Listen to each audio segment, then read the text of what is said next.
understood. Now, an interesting facet of this is, kind of what I would say is the next level. Is all of these basic models, for example, of permeability, are based on very simple models, so-called two-compartment well-mixed models. The contrast agent leaks out, and the presumption is that it mixes well with this interstitial space, but is kept out of the intracellular space. Well, that's all well and good, but in fact, and you can model that, very simple differential equations for this kind of two-compartment well-mixed model. Except that when you look at the data, it doesn't behave that way at all. It does kind of in normal tissues, but in tumors, almost not at all. And that's almost certainly due to the tortuosity and the heterogeneity of the interstitial environment within those tumors. So one of the things that we're very interested in is to be able to apply kind of percolation theory to try to see if we can actually glean more about the tumor microenvironment, the interstitial microenvironment, based on how these agents actually move through. And of course, because we can put in agents, at least in animal models, of different sizes, we should be able to glean some pretty useful information about their microenvironment that actually would be hard to glean, even if you had the tumor in front of you on a microscope state. Of course, as soon as you take it out, you get shifts in those environments, so that's hard to do. You can maybe do it with two-photon techniques. We'll learn more about that through cranial windows, but that's not quite the same as a deep tumor. This is actually a hard thing to measure in vivo, and yet I think with MR we have a hope at least of doing this, but it's one of these tricky inverse problems. We've got to go from these curves to what's happening at an ultrastructural level. That's also going to involve modeling and making assumptions and then trying to validate and say with optical techniques where we do have access to the data. The other kind of interesting inverse model there is it's one thing to get the average vessel size, but it's another thing to actually look at the microvasculature in much greater detail. I think that there may be ways to kind of back that out of our inverse modeling as well. Of course, sometimes kind of the standard toys and tricks don't work. Here's a standard model we use for intracranial tumors, so-called U87s. You give them gadolinium DDPA, that's what we give our patients. It enhances the signal, and sure enough, it enhances these tumors like gangbusters. Look at this, I believe, 36 tumor, you'll almost see nothing. Now, of course, you might say, well, maybe the tumor just didn't take there. But in fact, it did. I'm just going to, oops, did I get rid of that slide? No, there's the slide. So in fact, the tumor is growing here, but we just can't see it.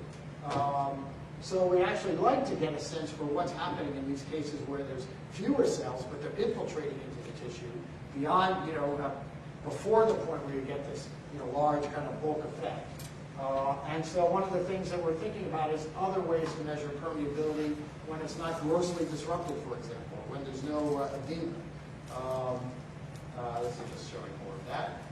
One of the things that we're interested in is to try to measure permeability not to macromolecules, but to water itself, figuring that that's the smallest molecule we're likely to be able to trace. So if we can measure water permeability, we have a good kind of early marker of changes to the vascular endothelium.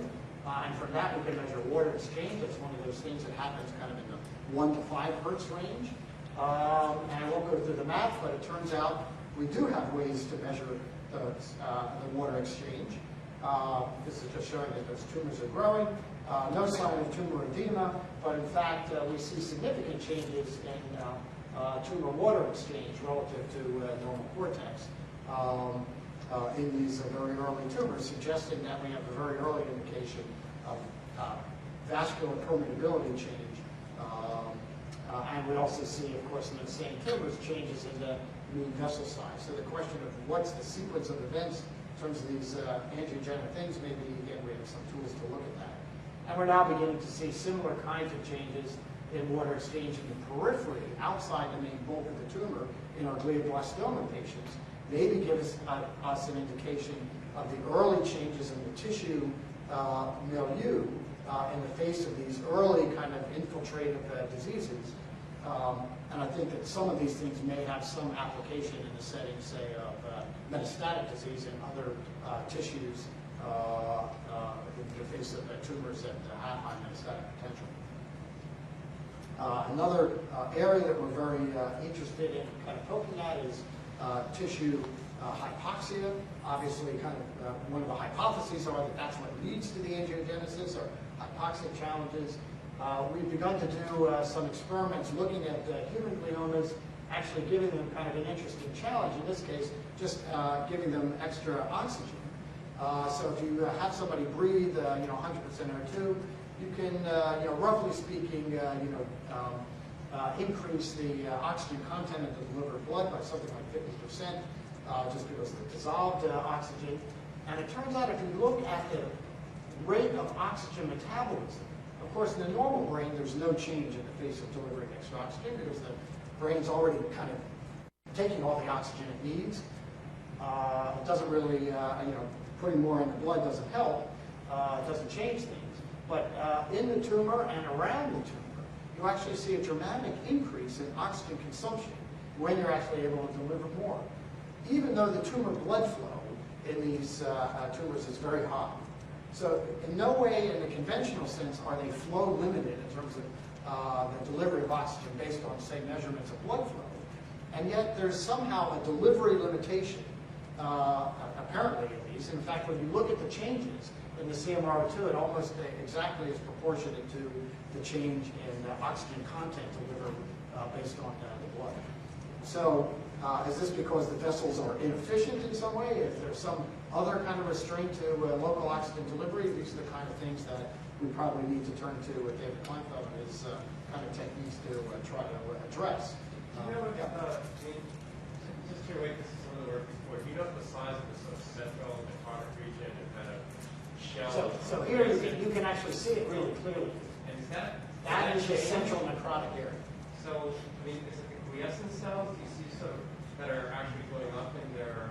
Seems to be the greatest is actually not so much as in this kind of enhanced rim, which is considered active tumor, but extending well outside it, into areas that normally people think of as mostly edema, although we know microscopically there are tumor cells there. So, it's interesting. This is brand new. We're just kind of thinking about this, but it wasn't the result we expected to see. Yeah. So one of the results of vascular normalization is better delivery of oxygen. So, for example, have we done this after the scenario? No, that's like the next thing to do. Excellent thing to do, exactly. So that would actually be a better test, perhaps, than just the morphologic changes that we've seen now.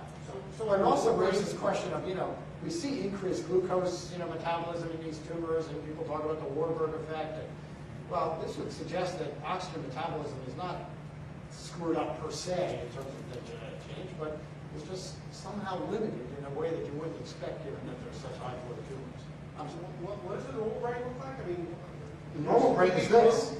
Blue, but it still has no change. No, but that's what I'm asking. I mean, are those spots just noise or? Yeah, this is just noise because these are low SRI measures. Okay. Yeah. Right. So the normal brain basically contralateral your average across is essentially one. I'm just looking at the blue figure on top. All the sort of things that are lower. Like all of this little crap. Yeah, that crap. Is that just crap? It's crap. Low noise crap. That we see a lot of in our pictures. Exactly. It's not a picture that we'll see. It's an intense group. But, I mean, certainly the fact that on average the normal brain doesn't change, that's exactly, that would be shocking if it did change. Bruce, you don't have scale in here, but what is the signal to noise? If you then have... Oh, I mean, you get a sense from the error bars here, it's probably, 5 to the 4 to 1. Yeah, it's marginal. Right. Marginal. But, this is, actually these plots are, from, I think it was like 12 to 1 or something like that, so it's a pretty consistent changes, especially in N1 for sure. Typical. Probably the best one we ever saw, I'm sure. So this is some work also kind of related to oxygen metabolism. Can we measure baseline oxygen metabolism in tumors? And the answer is increasingly, I think, yes. Just ways to measure the oxygen saturation in the small vessels. Just some, again, equations that only a physicist could love, and an inverse problem that only a mathematician would love. But the result of that is that you can actually, quite carefully within rather small vessels, ultimately vessels measured on the order of a millimeter or so in diameter, we should be able to measure the oxygen tension on the venous side. And if you know the flow and the oxygen tension, you've got oxygen consumption. So it's not a map of oxygen consumption per se, but at least it's regional oxygen consumption. And you can look at the vessels, draining any tumor, at least one of macroscopic size, and get a baseline measurement of CMR2 or tumor oxygen metabolism directly for these techniques. I'll just move on. Do I have any more time? No more time? Well, you look at that. Okay. So I'll just kind of quickly go through some molecular kind of imaging things. Where the kind of state of MR goes. Of course, MR is great. It's got high anatomical resolution, better depth penetration than optical techniques. There have been a lot of people that have done very innovative things in terms of molecular imaging with MR, Sam Gambier and Ralph Weisslieder and all those guys. But I think the biggest problem of them so far is very limited clinical translation, largely because of the low sensitivity. So there's MR, you need kind of millimole or at least many nanomole concentrations, as opposed to SPECT, which has got 6 orders of magnitude, or PET, 6 orders of magnitude improvement in specificity. So the game in MR, at least from our perspective, is to try to increase sensitivity to allow us to capture the benefits of it. And I think that there's a lot to do, again, in this kind of physics meets chemistry meets biophysics in terms of using the NMR experiment alongside the biological experiment in kind of interesting ways. And I think there are a number of different ways to do that, again, taking advantage of these different temporal domains. At the lowest frequencies, there's things like this chemical exchange saturation transfer effects, which again you can turn on and off using the MR trick. Intermediate frequencies, using T1-Rho technique, should be able to allow us to be sensitive to nanoscale motions and protein scale motions at the Lamar frequency. So we'll start from the top. Here's a contrast agent, which has the interesting property that it binds to albumin. Now, what's interesting about this is that if you look at the contrast properties of the agent itself as a function of magnetic field, it's fairly flat, as is the tissue relaxation time, relatively flat as a function of field. But if you look at it when it's bound to albumin, it has this very peaky nature to it and rather steep changes. And that's because albumin tumbles right around the frequency that the NMR measurement is made at. Albumin tumbles at roughly 20 megahertz. That's like roughly like a half a Tesla magnet. So between, say, 1 Tesla, and 1.5 Tesla, there's a rather steep change in this MR measurable property, which means that if you could take 2 measurements at nearby magnetic fields by just changing the magnetic field by a little bit, you should be sensitive specifically to when the agent is bound to albumin, and be insensitive to it when it's not bound to albumin because it's flat.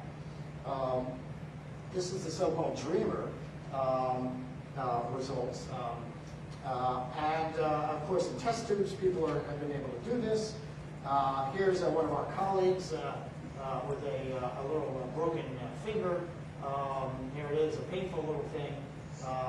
We've blocked him out. That's my buddy Sorensen. And here's his images at 2 different fields. And it turns out if you do the subtraction, kind of, at least for now, at the limits of signal to noise, you can see the difference in the signal between in the fractured finger where you have edema and presumably higher albumin content than in the normal tissue. And it gives us hope that we should be able to quantify albumin content. And this is a human-approved drug, so we should be able to do it, in our patients. Oh, I'll just come on. In the intermediate regime, again, this is kind of the physics, so-called rotary saturation. I won't go through the detailed physics, but essentially it allows us to kind of pick a frequency that we want to be sensitive to, and that frequency could be in the audio range, anywhere from say 20 hertz up to maybe 10 to even 20 kilohertz. Of course, in the brain, we were very interested because there's a lot of oscillatory behaviors at these kind of interesting audio frequencies, and you can be sensitive to the NMR effect depending on how you tune the NMR experiment. But what we were also interested in was to see whether we could bring this into the development of kind of a novel class of contrast agents that are sensitive to emotions. And so the notion is if we could actually develop contrast agents that move in these audio frequencies, then we can be specifically sensitive to their presence or not,